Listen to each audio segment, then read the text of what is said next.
Assalamualaikum warahmatullahi wabarakatuh.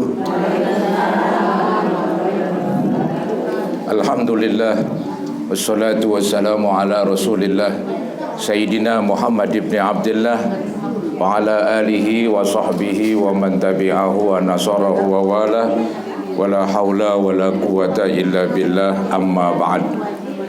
Ibu-ibu sekalian yang saya muliakan, para ustazat, jamaah majlis ta'lim Al-Itrah At-Tahirah, yang mudah-mudahan kita semua dimuliakan oleh Allah Subhanahu wa taala. Amin ya mujibas sa'ilin. Dengan mengucapkan syukur alhamdulillah, pada pagi hari ini kita berkumpul kembali di ruangan majlis ta'lim Al-Itrah At-Tahirah untuk melaksanakan, yaitu salah satu kewajiban kita sebagai muslim dan muslimah, yaitu kewajiban menuntut ilmu. Mudah-mudahan kehadiran kita ini besar manfaatnya buat kita sekalian, dan semoga Allah Subhanahu wa taala melimpahkan kepada kita balasan pahala yang sebesar-besarnya, dan semoga dengan kemurahan Allah diampuni dosa-dosa kita, dan juga kita mengharap agar Allah selalu membukakan pintu ilmu dan pintu hati kita, sehingga dengan mudah kita dapat menerima ilmu-ilmu dan nasihat-nasihat agama. Amin ya rabbal alamin. Mari ibu-ibu, pagi hari ini pengajiannya giliran kitab hadis Riyadhus Shalihin, yaitu judulnya Babu wujubi amrihi ahlahu wa auladahu al-mumayyizina wa sa'ira man fi ra'iyatihi bi ta'atillahi ta'ala wa nahyihim anil mukhalafati wa ta'dibihim wa man'ihim minartikabi manhiyin anhu. Ini judulnya panjang ini ya, judulnya panjang ya. Coba kita lihat ini ya, judulnya Bab wujubi amrihi. Bab ini menerangkan tentang kewajiban ya, kewajiban memerintah ahlahu, yaitu keluarganya. Kata-kata ahlahu ini banyak diartiin untuk istri ya. Jadi ahli seseorang itu diartiin istri seseorang ya.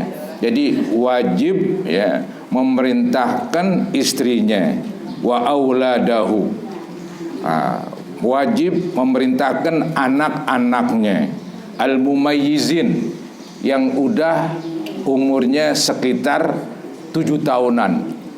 Mumayyiz itu belum balik ya, umur 7 tahunan. Dia udah mencapai umur tamyiz ya, udah bisa serba sendiri, udah makan sendiri ya, minum, pakaian sendiri, udah mandiri. Biasanya umur 7 tahun itu namanya al-mumayyizin ya. Jadi bab ini menerangkan wajib memerintah istrinya, anak-anaknya yang sudah menginjak umur, yaitu memasuki tamyiz, itu sekitar umur 7 tahun.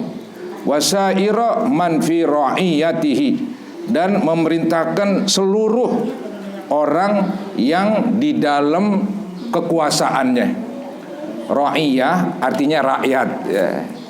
Jadi rakyat seorang, yaitu misalnya pembantunya termasuk rakyatnya. Zaman dulu ada budak laki, budak perempuan, itu adalah rakyat dari majikan ya. Kalimat ra'iyah banyak orang artiin rakyat. Jadi rakyat kita pun wajib kita perintah. Siapa rakyatnya? Yaitu kalau zaman dulu para budak ya, budak laki, budak perempuan ya. Mungkin zaman sekarang termasuk pembantunya. Jadi pembantunya di dalam rumah dia itu, kalau pembantunya berbuat salah ya dinasehatin. Begitu kan tanggung jawab. Ini nih membahas tentang tanggung jawab ya. tanggung jawab seseorang ya terhadap istrinya, terhadap anak-anaknya, terhadap orang-orang yang di dalam kekuasaannya. Ya, dia wajib memerintahkan tuh bi taatillahi taala, wajib memerintahkan untuk taat kepada Allah. Ya.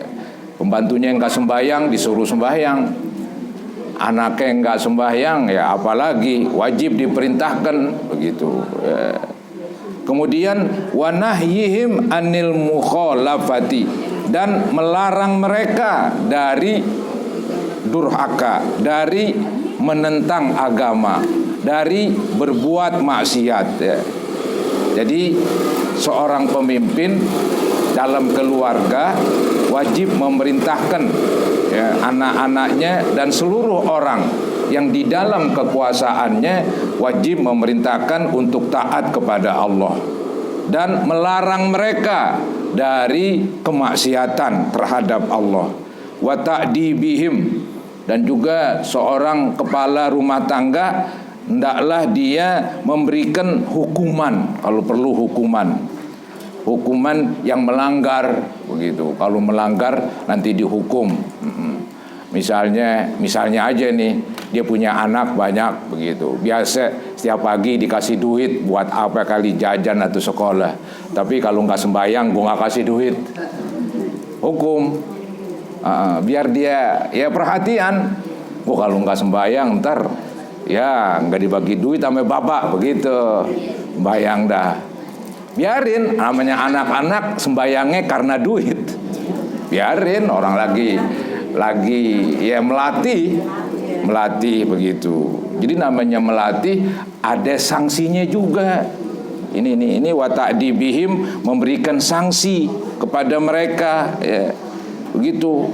Wa man'ihim, dan mencegah mereka minirtikabi manhiyin anhu, mencegah mereka dari melanggar larangan-larangan ya. Jadi kesimpulannya, bab yang akan kita bahas yaitu tanggung jawab sebagai kepala rumah tangga ya, bapak tanggung jawab untuk mengurus mulai dari istrinya, kemudian ke bawah anak-anaknya, melebar kepada pembantu-pembantunya ya. Mereka itu harus ya diperintahkan apa yang Allah perintah, dan mereka itu dilarang apa yang Allah larang. Kalau perlu begitu. Kalau perlu ketika dia melanggar diberikan sanksi. Begitu. Ketika dia melanggar diberikan sanksi. Itu judulnya. Ya, judulnya tentang tanggung jawab seorang bapak ya, seorang suami terhadap keluarganya. Karena kan suami itu pemimpin rumah tangga. Yang namanya pemimpin ya, dia mengatur ya, bukan namanya pemimpin menekan, menyiksa. Itu sih bukan pemimpin itu. Pemimpin yang benar adalah yang membimbing, yang mengatur, menyuruh apa yang Allah suruh, melarang apa yang Allah larang gitu. Itu namanya pemimpin yang baik ya. Sebagaimana biasa, kitab Imam Nawawi setelah dia menjelaskan judul, maka beliau lanjutkan dengan menyampaikan ayat-ayat Quran. Ayat-ayat Quran yang berhubungan dengan judul ini ya, ayat Quran yang berhubungan dengan judul ini. Apa ayat ini? Yang pertama, qala Allahu ta'ala, Allah berfirman, wa'mur ahlaka bis-shalah wastabir 'alaiha. Wa'mur, perintahkanlah. Allah ini menyuruh.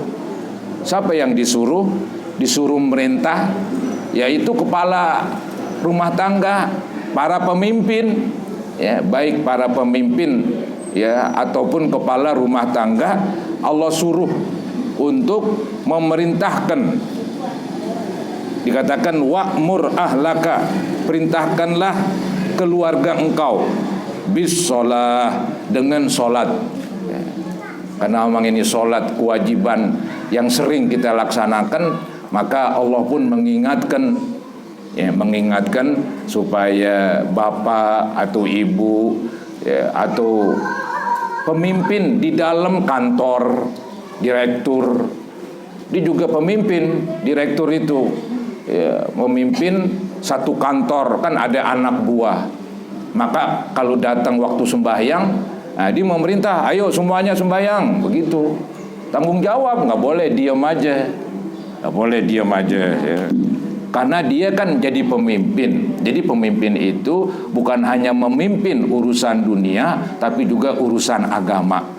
Dipimpin. Apa yang Allah perintahkan. Di antaranya sembahyang. Wa'mur ahlaka bis-shalah. Perintahkanlah keluarga engkau, istri dan anak-anak untuk sembahyang.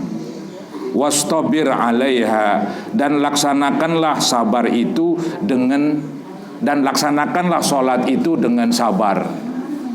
Dan laksanakanlah sholat itu dengan sabar. Artinya laksanakanlah sholat itu dengan penuh keuletan. Sabar itu saya artiin ulet ya. Kalau perintah kita disuruh sabar, artinya ulet ya, walaupun berat, walaupun pahit, walaupun gak enak, karena ini perintah, jadi harus sabar. Maksudnya ulet, tetap kita jalanin. Puasa gak enak, lapar, haus, karena ini perintah dan wajib, kita jalanin dengan ulet. Itu namanya sabar. Jadi sabar bukan artinya bubar. Sabar bukan berarti nyerah. Tergantung. Kalau itu yang dihadapi perintah, sabar artinya mengerjakan dengan ulet, begitu.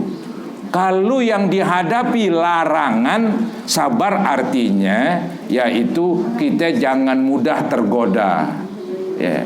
Kalau kita menghadapi larangan, misalnya Allah melarang berzina, Allah melarang berjudi, Allah melarang mengambil hak orang lain. Nah, kita disuruh sabar juga tuh. Sabarnya apa? Jangan mudah tergoda, jangan tergiur dengan yang haram. Biasanya yang haram bawaannya pengen nyobain. Udah nyobain terus dah. Iya, itu jeleknya begitu. Jeleknya. Maka disuruh sabar juga. Sabarnya jangan mudah tergoda. Nah, yang ketiga, kalau kita menghadapi musibah, sabar artinya jangan marah-marah. Ya.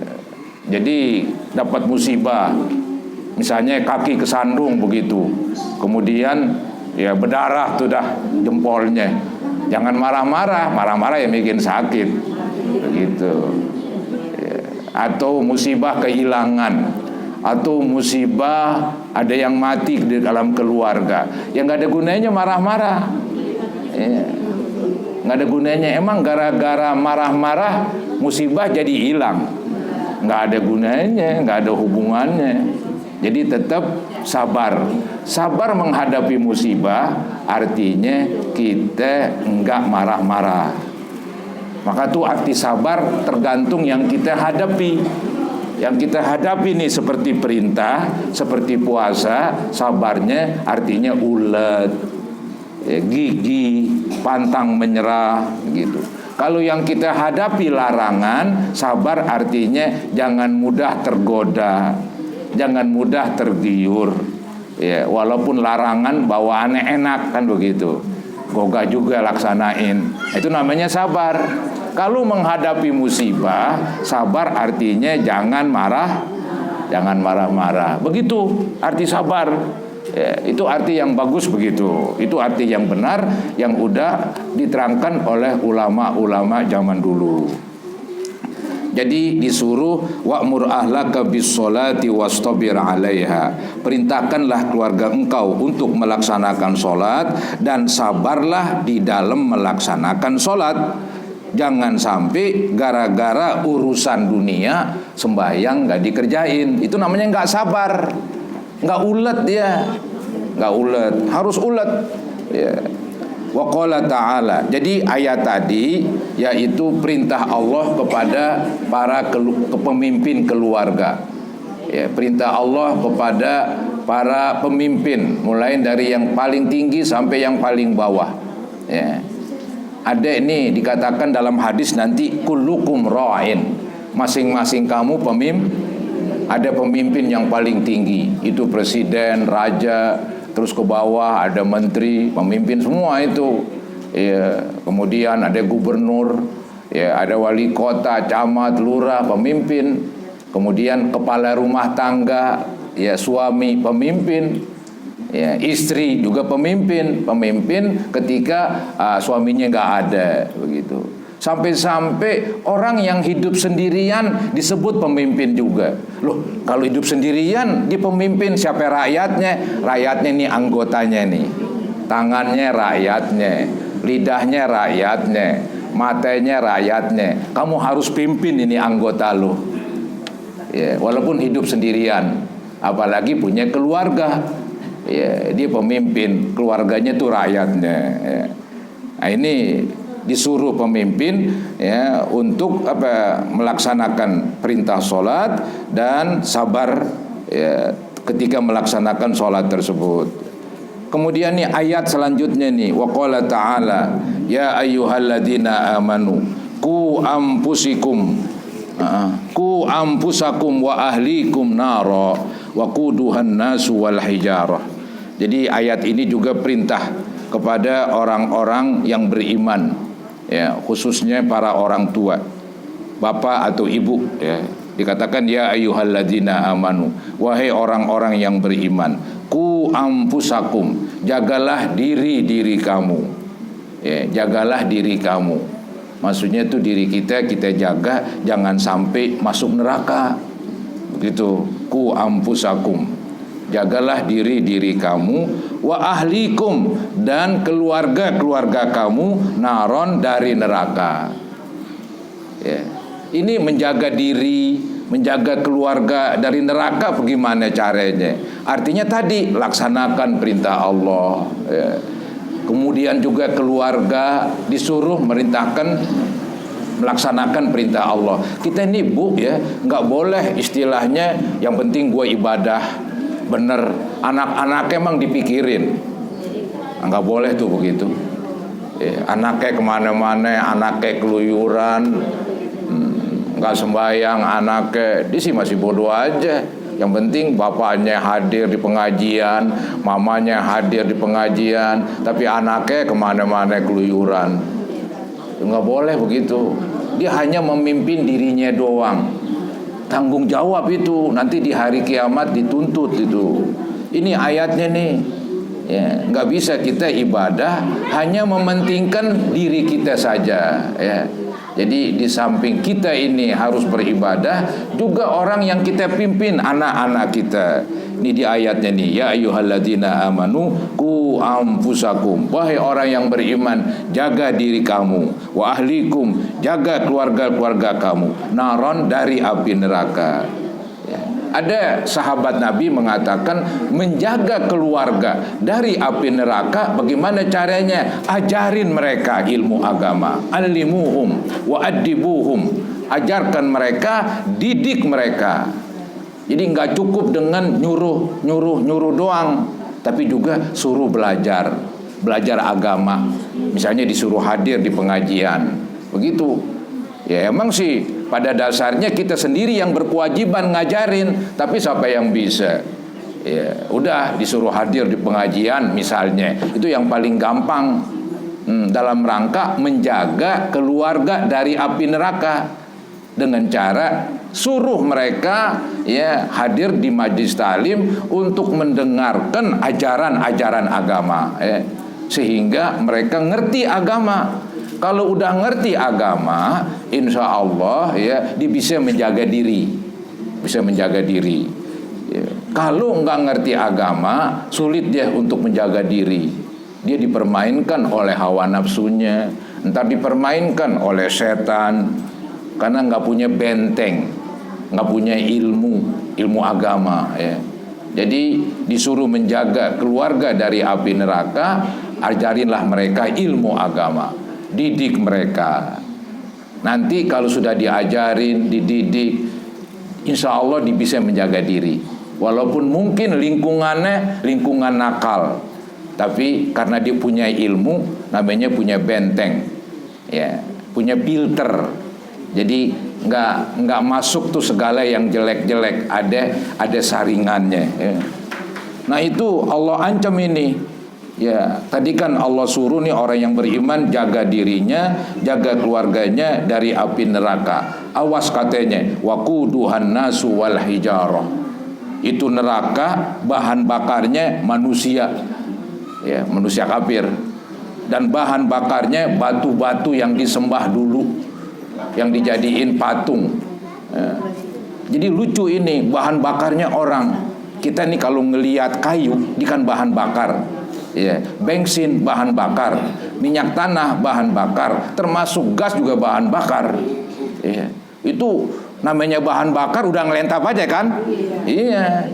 Jadi nanti orang udah ngelentap aja karena dirinya jadi bahan bakar. Ya, bukan dia dibakar lagi, lebih dari dibakar. Dia lebih dari dibakar. Kenapa? Dia jadi bahan, jadi dia makan sendiri kasarnya. Ya, kebetulan ya nggak bisa habis-habis begitu. Artinya nanti di hari kiamat orang-orang kafir di neraka ya dibakar terus. Kali juga gara-gara dibakar habis begitu ya. Ntar udah selesai, enggak dibakar terus. Ya, kulitnya udah istilahnya kering, ganti lagi kulit yang baru. Biar ngerasain terus. Ya. Maka ini disuruh takutlah dari api neraka. Ya. Karena bahan bakarnya nggak tanggung-tanggung orang. Jadi orang itu jadi bahan bakar, akibatnya kebakar terus.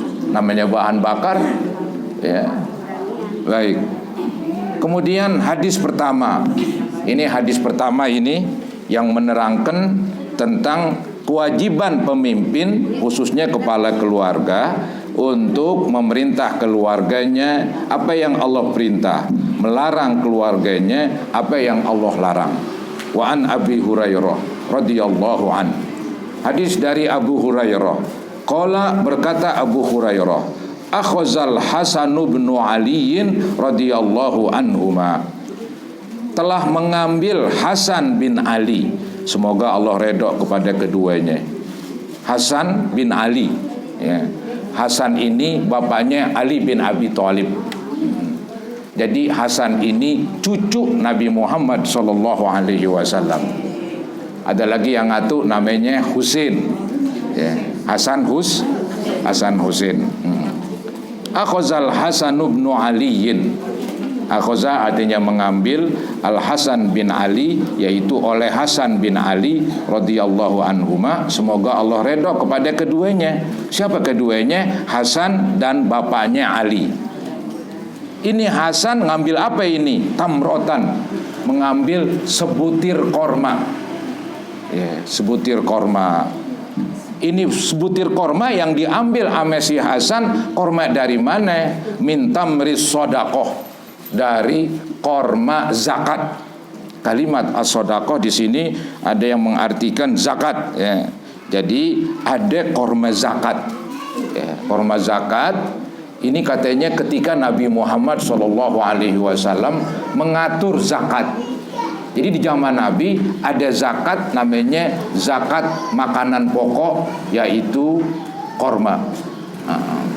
Jadi makanan pokok diambil dari korma diambil dari para petani. Ya. Petani-petani diwajib ngeluarin zakat namanya zakat korma. Kemudian Nabi kumpulin.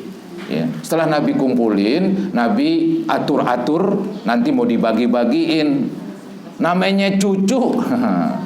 Namanya cucu, dia suka ngikutin kakeknya, ngikutin Nabi Muhammad SAW. Dia main comot aja. Ya, di mulutnya itu langsung dimasukin. Ini dia nih ceritanya nih. Jadi dia Hasan mengambil tamrotan, sebutir korma, min tamris sodakoh, dari korma zakat.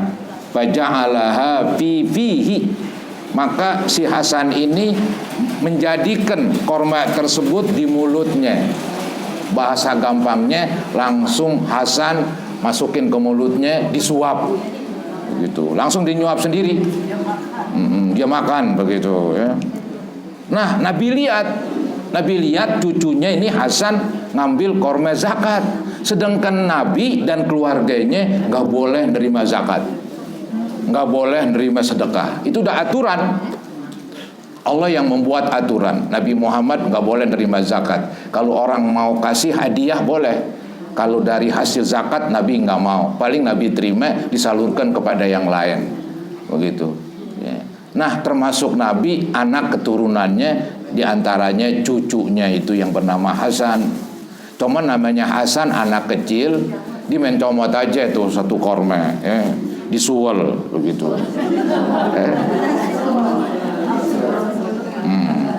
Faqala Rasulullah sallallahu alaihi wasallam, kakhin atau kah. Ini bahasa kita, idi. Letain, keluarin begitu ya. Kakhin atau kah. Ini bahasa orang Arab ketika melarang anaknya jangan makan sesuatu, apa yang dikatakan kah atau kakhin. Irmi biha, buang itu, ya buang itu korma yang disuwel, ya.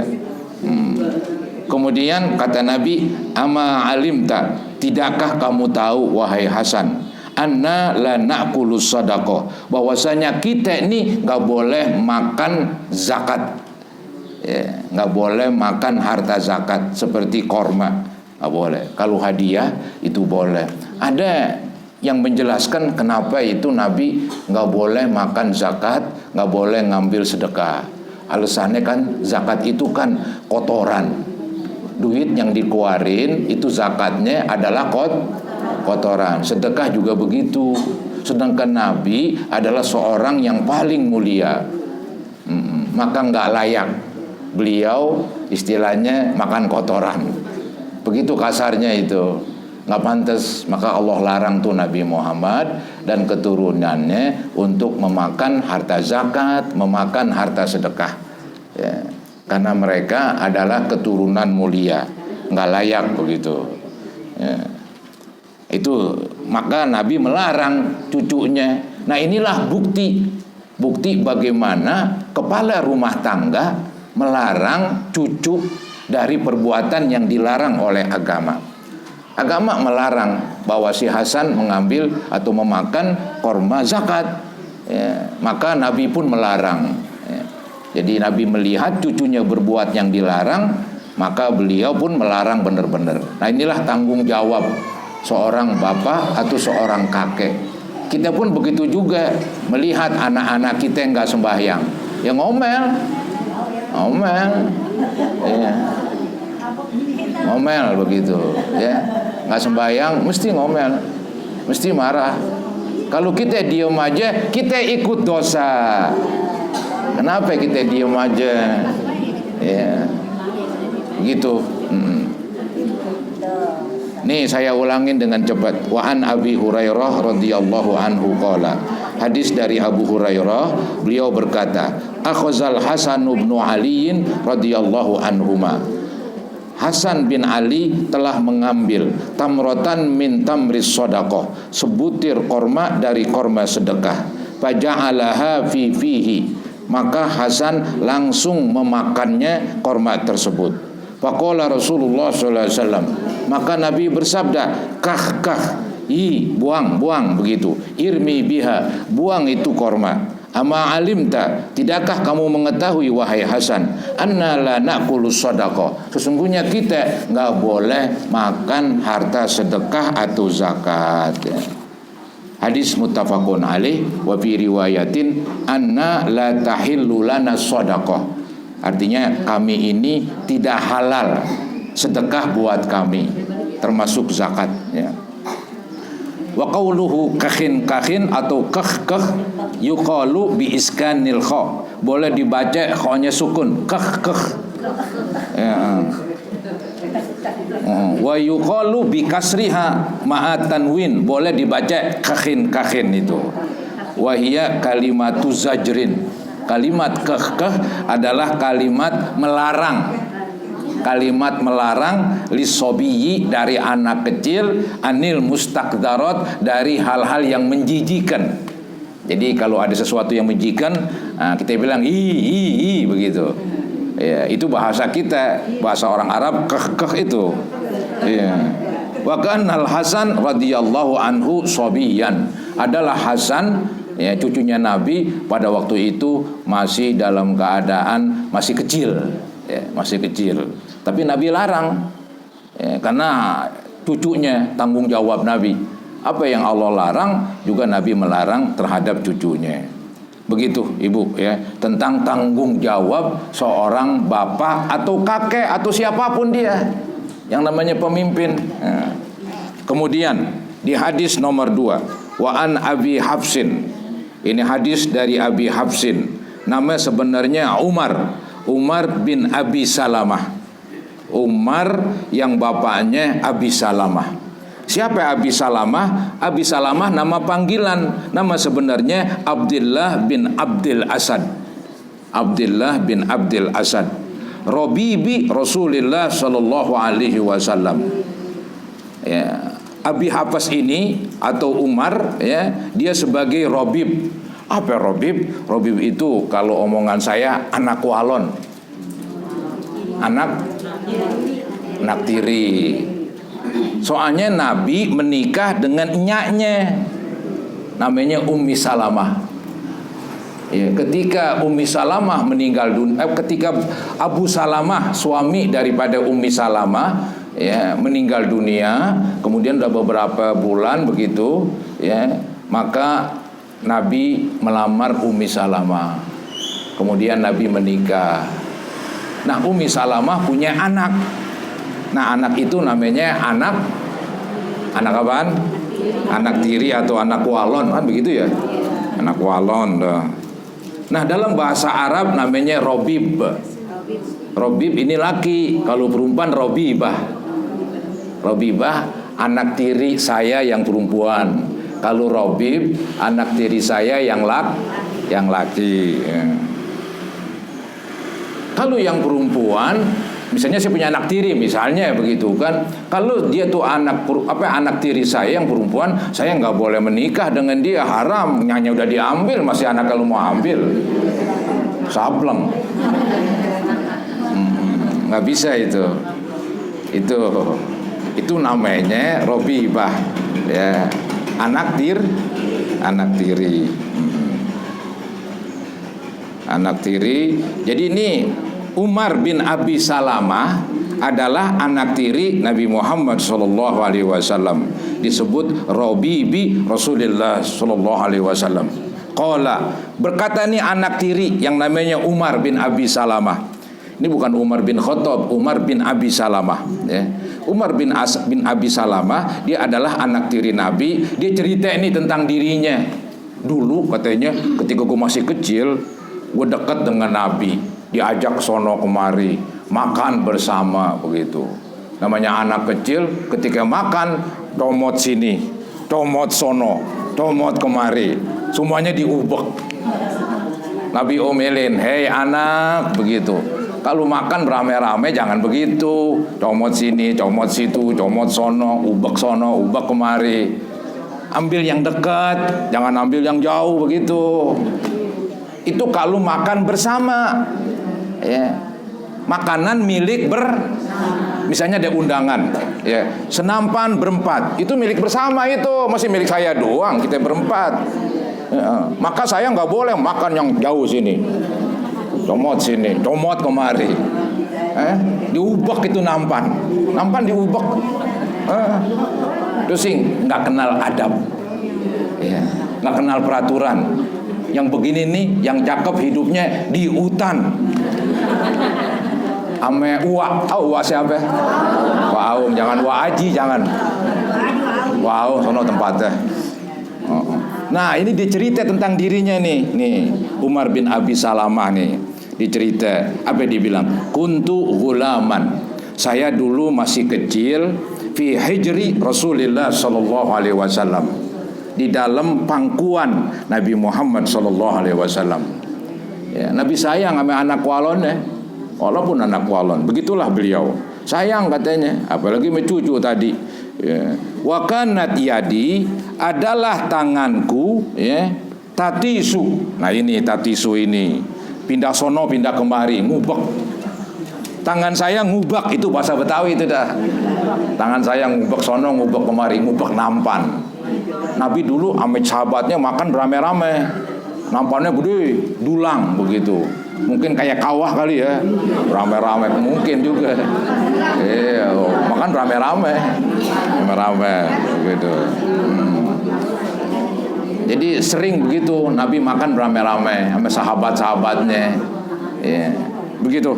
Jadi wakan natiadi tatisu, dan adalah tanganku pindah sono pindah kemari, ngubek begitu. Fis sohfah, yaitu pada nampan besar alias dulang, kayak kawah begitu kali. Sohfah itu dulang, nampan gede ya.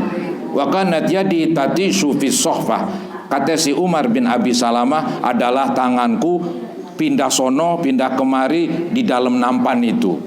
Maka faqala li Rasulullah sallallahu alaihi wasallam, maka Nabi bersabda kepada saya, ya gulam, wahai anak, samillaha ta'ala, ucapin bismillah. Mungkin tadi mencomot aja dia nggak pakai bismillah. Namanya anak-anak dia nafsu aja udah. Begitu, ya gulam, samillaha ta'ala, wahai anak, bacalah bismillah. Wakul biyaminik, dan makanlah dengan tangan kanan. Jadi maka ini adab makan, baca bismillah. Lebih lengkap lagi, Allahumma barik lana fima razaqtana wa qina adzabannar. Itu lebih lengkap lagi. Anggap bismillah udah lumayan. Ya, cakapan dikit bismillahirrahmanirrahim. Anggap bismillah doang. Jadi itu bismillah, ya, artinya saya makan dengan nama Allah. Kita sebut dia karena makanan rezeki dari dia. Ya gulam, samillah ta'ala wa qul biyaminik, wahai anak, bacalah bismillah dan makanlah dengan tangan kanan kamu. Wa qul mimma yalik, dan makanlah yang dekat-dekat kamu. Makanlah yang dekat-dekat kamu. Lantaran ini nasi atau makanan punya beramai-ramai. Kalau punya sendiri, lu makan yang jauh juga nggak apa-apa sini. Tarik sini, ambil sono. Punya sendiri di rumah, iya. Apalagi di restoran, makan restoran Padang, semeja disediain, ambil kemana? Ubak terus, nggak apa-apa, gua bayar. Begitu. Tapi kalau beramai-ramai, bukan makanan gua itu sendirian. Punya beramai-ramai. Harus pakai adab di sini. Iya. Jangan wah itu cakepan dikit tuh jeruk kayak gua ambil. Wah dagingnya ini cakep nih. Diambil lagi. Iya, ditukar begitu. Aduh. Kurang adab itu. Kurang adab, ya. Jelek begitu. Jadi disuruh wakul mimma yalik, dan makanlah yang dekat-dekat kamu. Nah, ketika Nabi ajarin, ini hebat banget Nabi. Anak walon diajarin juga. Begitu. Anak walon diperintah juga. Tadi kan Nabi sebagai pemimpin, iya, soalnya suami bapaknya si Umar bin Abi Salamah ini kan udah meninggal, ini bapaknya. Ya, Nabi menikah dengan nyanya, ya. Nabi juga bertanggung jawab. Bukan berarti anak walon mang gue pikirin. Gitu, anak walon gak dipikirin, tetap dipikirin, ya, tetap apa yang Allah larang kita larang juga dia, apa yang Allah perintah kita perintah juga dia, ya, begitu tanggung jawab. Ini dikatakan pamazalat tilka ti'mati ba'du, artinya si siapa ini, si Umar bin Abi Salamah berkata, maka terus menerus tuh cara begitu cara makanku. Artinya dia nempel banget Nabi ajarin. Mulai saat itu terus saya makan sesuai dengan apa yang Nabi ajarin. Bismillah dulu begitu. Ya, kemudian dengan tangan kanan itu sunat, ya. Kemudian makan yang dekat-dekat karena makannya beramai-ramai. Begitu. Pamazalat tilka ti'mati, maka masih saja itu cara makanku ba'du setelah itu. Jadi setelah ada semacam perintah dari Nabi, maka cara itulah yang terus dipakai. ketika Umar bin Abi Salamah makan. Ya. Hadis muttafaqun alaih. Wa tatisu, tadi itu tatisu itu pindah sono pindah kemari makannya diubek. Ya, tatisu artinya taduru, tangannya muter-muter. Fi nawahi sohfah, di sekitar nampan. Ya, itu arti tatisu. Ya. Selesai begitu. Nomor tiga. Wah, udah.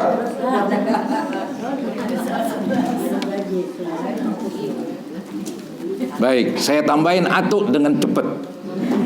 Nih, saya tambahin atu dengan cepat. Ya, mau kemana sih? Mau undangan. Nih, yang ketiga nih. Wa an ibni Umar radhiyallahu anhuma qala. Hadis dari Abdullah bin Umar. Berkata Abdullah bin Umar, sami'tu Rasulullah sallallahu alaihi wasallam yaqul. Kata Abdullah bin Umar, saya mendengar Nabi bersabda, kullukum ra'in, setiap kamu pemimpin, wa kullukum mas'ulun an ra'iyati, dan masing-masing kamu bertanggung jawab terhadap rakyatnya. Al-imamu ra'in, pemimpin tertinggi adalah pemimpin. Seperti presiden, raja, itu disebut imam, pemimpin besar. Ya, dia adalah pemimpin. Wa mas'ulun an ra'iyati, nanti di akhirat tanggung jawab di hadapan Allah. Apakah di ngurusin rakyatnya atau enggak? Jadi enggak enak jadi presiden. Teman zaman sekarang orang berebut jadi presiden, serem. Boro-boro tanggung jawab orang banyak, terhadap keluarga aja belum tentu kadang-kadang kita bisa. Berat itu jadi presiden, jangan main-main. Cuman orang kan nggak pikirin tanggung jawabnya, orang pikirin fasilitasnya, gajinya. Wah, pokoknya udah hebat udah. Orang ngelihat dunianya, bukan ngelihat dalam segi agama. Ya. Jadi pemimpin besar, entah itu presiden, entah itu raja, adalah pemimpin dan dia tanggung jawab terhadap rakyatnya. Warrajulu ra'in fi ahlihi, dan seseorang, yaitu kepala rumah tangga, pemimpin di dalam keluarganya. Wa mas'ulun an ra'iyati, nanti tanggung jawab terhadap rakyatnya, begitu. Wal mar'atu ra'iyatun, istri pun pemimpin fi baiti zaujiha, di rumah suaminya. Wa mas'ulatun an ra'iyatiha, dia tanggung jawab dari apa yang dipimpinnya. Ya. Misalnya suaminya pergi, dia harus menjadi pemimpin dah. Maka bolehlah kita bilang suami menteri luar negeri, istri menteri dalam negeri. Udah begitu, ngurusin dia, ngurusin ya, tanggung jawab. Nggak boleh amang gue pikirin, ini kan harta suami gue, yang gue pikirin harta gue, begitu ya, nggak boleh begitu, tanggung jawab nanti. Kemudian wal khadimu ra'in, pembantu juga pemimpin. Pembantu ke pemimpin juga. Pemimpin dalam apa? Fi mali sayyidihi, pada harta majikannya.